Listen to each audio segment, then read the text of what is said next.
On Mother's Day, a woman watches in shock as her daughter gifts her mother-in-law a $10,000 diamond ring and a luxury cruise, while she receives a $5 plastic trinket. Her daughter has no idea that the money for those lavish gifts came from a secret trust fund her mother set up for her, a fund she is about to lose access to forever. Hello, everyone, and thank you for being here. This story is a powerful one about value and respect. Before we begin, please take a moment to like this video, subscribe to our channel, and hit that notification bell so you don't miss the fallout.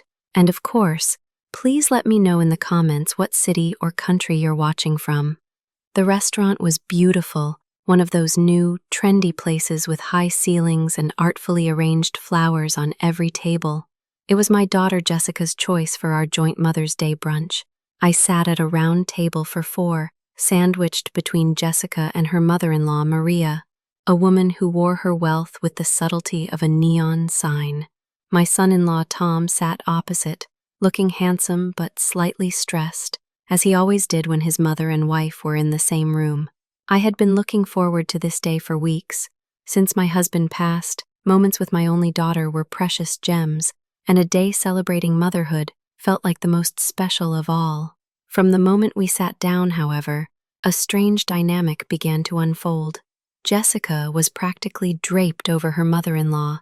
She laughed, a loud, performative laugh, at Maria's every joke. She touched her arm, complimented her jewelry, and sought her opinion on everything from the wine list to the political climate. Towards me, her own mother, she was polite but distant. Her questions were perfunctory. "How's the garden, Mom?" And she would turn her attention back to Maria before I could even finish my answer. I felt a familiar, quiet pang of hurt, but I pushed it down.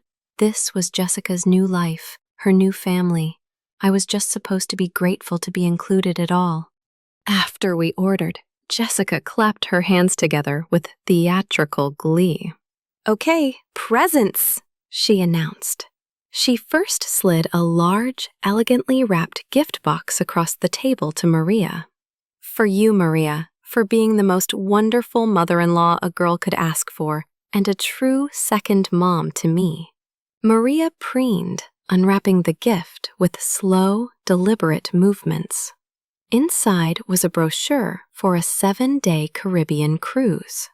"Oh, Jessica, you shouldn't have," Maria gasped, though her eyes shone with avarice.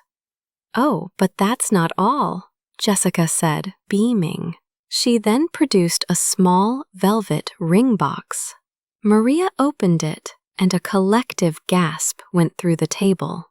Inside sat a diamond ring so large it was almost vulgar, its facets catching the light and throwing tiny rainbows across the white tablecloth. Tom, my son-in-law, looked visibly pale as Maria slid the $10,000 ring onto her finger. Then Jessica turned to me. The energy immediately shifted. She reached into her purse and pulled out a much smaller, lopsided package wrapped in what looked like leftover Christmas paper. She handed it to me with a quick, almost dismissive gesture. "And this is for you, Mom. Happy Mother's Day." The speech was gone. The fawning praise was gone. I took the small gift, my heart sinking. I unwrapped it carefully. Inside, nestled in a bed of tissue paper, was a cheap plastic keychain. It was in the shape of a flamingo, the kind you buy for a few dollars at a beachside souvenir stand. The word Florida was printed across its garish pink body in a bubbly, childish font. I stared at the ridiculous piece of plastic in my palm, a $5 trinket. I looked up and saw my daughter, beaming, turning to her mother-in-law to admire the new diamond sparkling on her hand. I saw my son-in-law refusing to meet my eyes, his face a mask of discomfort. The contrast between the two gifts was so stark, so brutally clear, it was a statement. This was what she thought of me. This was my value in her life, a cheap plastic flamingo. The humiliation was a physical thing, a hot flush that spread from my chest up to my cheeks. I didn't cry. I didn't make a scene. I summoned every ounce of the dignity I had left, looked at my daughter, and smiled a smile that didn't reach my eyes. "Thank you, Jessica," I said, my voice quiet but steady. "It's very thoughtful." I slipped the plastic flamingo into my purse, where it landed with a cheap, hollow click. I then folded my napkin, placed it on the table, and stood up. "If you'll all excuse me," I said to the stunned table, "I just need a bit of fresh air." And with that, I turned and walked away from the celebration, away from my daughter, away from the glittering diamond and the cheap piece of plastic that had just defined my worth in her eyes. I've only just begun this story, but believe me, it's about to get even more intense. Stay tuned to find out what happens when the hero faces an even greater injustice. I didn't go straight home. I couldn't. My hands were trembling too much to safely grip the steering wheel.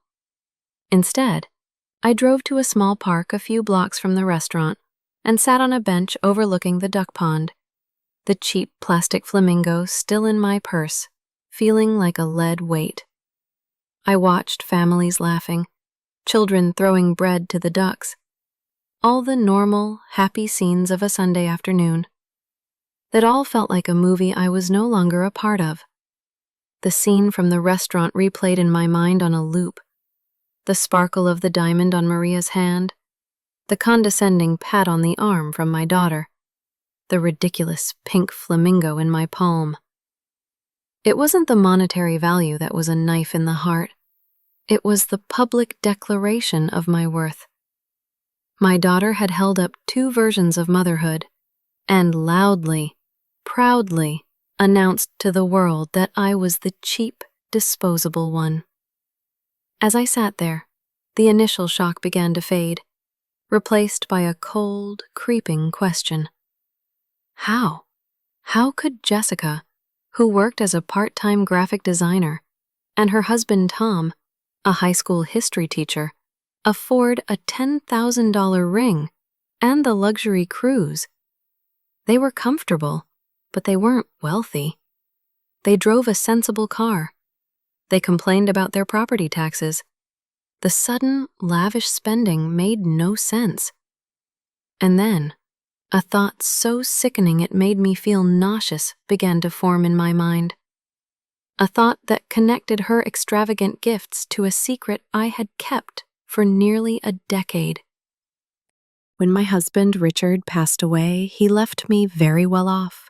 We had been careful investors, and his life insurance was substantial.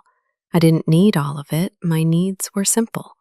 So I had taken a significant portion, nearly $1 million, and placed it into a carefully managed trust fund in Jessica's name.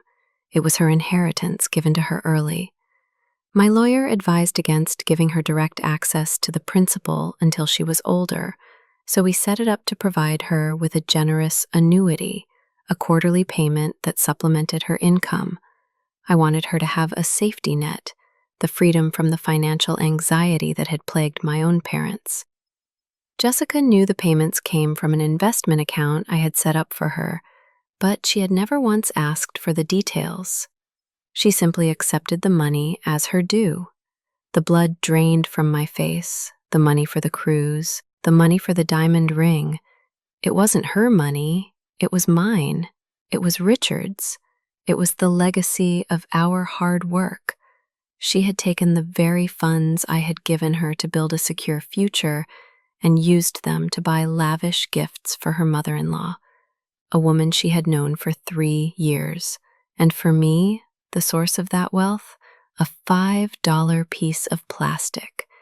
The cruelty of it, the sheer, breathtaking irony was staggering. She had taken my love, my provision, my secret gift of security, and used it to publicly declare me worthless. the pain in my chest crystallized into something else, something hard, cold, and clear. It was resolve. I had been a quiet background benefactor for years, a silent well of support she could draw from without a second thought. That well was about to run dry. I drove home, my hands perfectly steady on the wheel now. I walked past the family photos in the hall, past the memories of the little girl I had raised, and went straight into my study. I didn't hesitate. I pulled out the thick folder labeled the Jessica Vance Miller Trust. I found the contact information for the trust administrator at the bank. My fingers were calm as I dialed the number. A man answered. "Mr. Harrison, please." A moment later, a familiar voice was on the line. "Eleanor, what a surprise. I trust you're having a wonderful Mother's Day." "Hello, James," I said, my voice as cool and calm as a frozen lake. "I'm calling with instructions regarding the trust. I need you to suspend all future quarterly payments to the beneficiary, effective immediately. And I also need you to draft a letter to my daughter, informing her that the trust is now under a full administrative review, and all access to both the annuity and the principal is frozen indefinitely." There was a stunned silence on the other end of the line. "Eleanor?" he finally said, his voice cautious. "That's a very significant step. Is everything all right?" I looked out the window at the roses my husband had planted. "Everything," I said, "is finally about to be all right." The letter from Mr. Harrison's office was delivered to Jessica's house on Tuesday. I know this because at 2:15 p.m., my phone began to vibrate with a fury it hadn't seen in years. It was Jessica. I let it go to voicemail. A minute later, it rang again. I silenced it. Then the texts began, a rapid-fire barrage of pure, distilled panic. "Mom, what is this letter? The bank is saying my account is frozen. This is a mistake. You have to call them. Mom, pick up the phone right now." I read the messages, my face impassive. The desperation rolling off them in digital waves was a testament to how quickly a person's world can unravel when their secret safety net is removed. I did not respond. I had nothing more to say to her. My actions and the consequences would speak for me. It took them 3 hours to show up at my door. When I opened it, Jessica and Tom stood there, both looking pale and frantic. Jessica's face was a mask of furious disbelief. "What have you done?" she demanded, pushing past me into the house. Tom followed her, his expression more confused than angry. "Eleanor," he said, "Jessica got this letter. There must be some kind of misunderstanding. It says her annuity is frozen?" I looked at my son-in-law, a decent man caught in a situation he didn't comprehend, and felt a flicker of pity for him. He had no idea what was really going on. "There is no misunderstanding, Tom," I said calmly. I turned my attention to my daughter, who was pacing my living room like a caged animal. "Did you really think there would be no consequences, Jessica?" Her head snapped towards me, her eyes blazing. "Consequences for what? For getting a gift that wasn't up to your standards? This is what this is about, isn't it? The stupid keychain. You're so petty. You're cutting me off, ruining my life, over a $5 piece of plastic?" The sheer, unadulterated nerve of her argument was almost impressive. She was trying to frame me as the villain, my actions as a disproportionate, petty revenge. I let out a slow, deliberate breath. It was time for the final truth. "This has nothing to do with the keychain, Jessica. The keychain was merely a symptom of the disease." I looked from her to Tom, who was watching us with growing confusion. "This is about the $10,000 diamond ring. It's about the luxury Caribbean cruise. It's about the fact that you took the generous financial support I provided for you, a gift from your late father's legacy meant to give you security, and you used it to shower your mother-in-law with extravagant gifts, while simultaneously insulting me with a cheap piece of trash. You used my money to tell me I am worthless to you." A stunned silence filled the room. I watched as Tom's face slowly changed. The confusion was replaced by a dawning, horrified understanding. He turned to his wife. "Her money?" he asked, his voice dangerously quiet. "What is she talking about, Jess? I thought that annuity was from your old corporate job. You told me it was a retirement fund you'd cashed out." Jessica's face went white as a sheet. She had been caught in a second, even more devastating lie. She had not only deceived me, her mother, she had been deceiving her own husband about the source of their wealth for years. Tom stared at his wife, his mind clearly racing, putting the pieces together. The trust fund the letter mentioned, $1 million trust fund? You never told me about any trust fund, Jessica. His voice was low, trembling with a mixture of shock and betrayal. You spent $10,000 of money I didn't even know we had on a ring for your mother, while we're supposedly saving for a bigger house? He looked from his wife's terrified face to mine. "This whole time," he whispered, "we've been living on your mother's money?" Chloe opened her mouth, but no words came out. She was trapped. Her web of lies had finally collapsed, and she was tangled in the wreckage, with nowhere left to turn. The battle was no longer mine to fight. A new one had just begun, right in the middle of my living room. My living room, once a place of quiet contemplation, had become a courtroom. I was no longer the prosecutor or the judge. I was merely a member of the jury, watching a new trial unfold. Tom turned on Jessica, his face a mask of pale, quiet fury that was far more terrifying than any shouting. "$1 million trust fund?" he repeated, his voice dangerously low. "You've been lying to me since we met. Every vacation we took, every expensive dinner, every time you said, 'Don't worry, I have some savings,' that was her money? You were spending your mother's money and lying to my face about it?" Jessica crumpled. "It was my inheritance, Tom. It was practically my money anyway," she stammered, the excuse sounding weak even to her own ears. "Was it?" Tom shot back, his voice dripping with contempt. "Or was it the money you used to buy your own mother's love, because you sure as hell weren't earning it? You spent $10,000 on a ring for your mom, but you told me last month we couldn't afford to fix the leak in our roof. Make it make sense, Jessica." He was pacing now, a frantic, caged energy radiating from him. "I thought we were a team, building a life together, but we weren't. I was building a life with you, and you were building a life with your mother's checkbook." He stopped and looked at her, his eyes cold. "I don't even know who you are." I sat back in my armchair, a silent observer to the demolition. I had lit the fuse, but the explosion was all their own.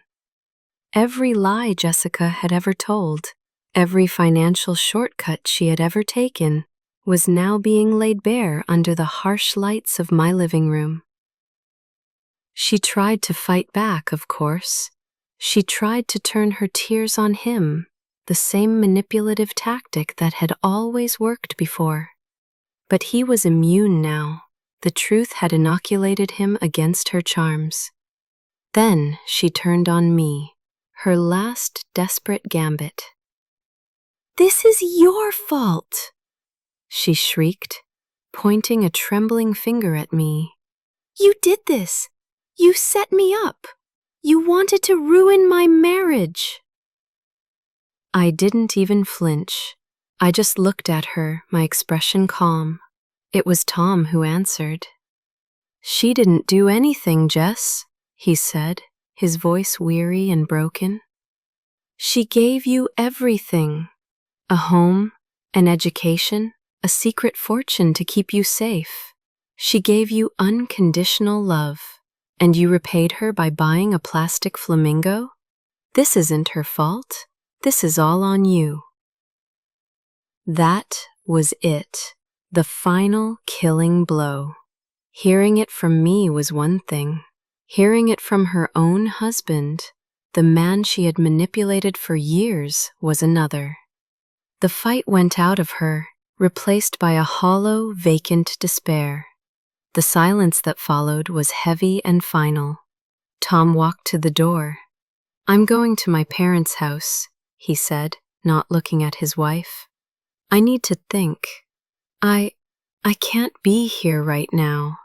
He walked out without another word. Jessica stood alone in the middle of my living room for a long moment, a statue of self-pity. Then, without even a glance in my direction, she too turned and walked out, closing the door softly behind her. The storm had passed, leaving behind a profound and echoing silence. Their marriage, for all intents and purposes, was over, and it had imploded right where it began, in a web of lies funded by my love. A week went by. I heard nothing from either of them. My trust administrator confirmed that Jessica, through a lawyer, had made an inquiry about the fund and had been informed in no uncertain terms that it was irrevocably frozen under my discretion.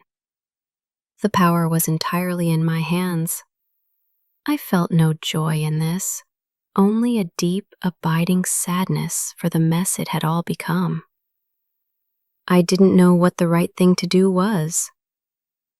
Late one evening, as I was reading in my study, the phone rang. It was an unfamiliar number. I hesitated, then answered. "Hello?" A man's voice, hesitant and broken, came through the line.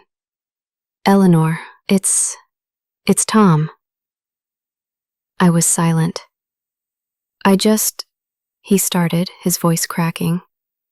"I just wanted to say thank you for telling the truth. I filed the papers." He took a shaky breath.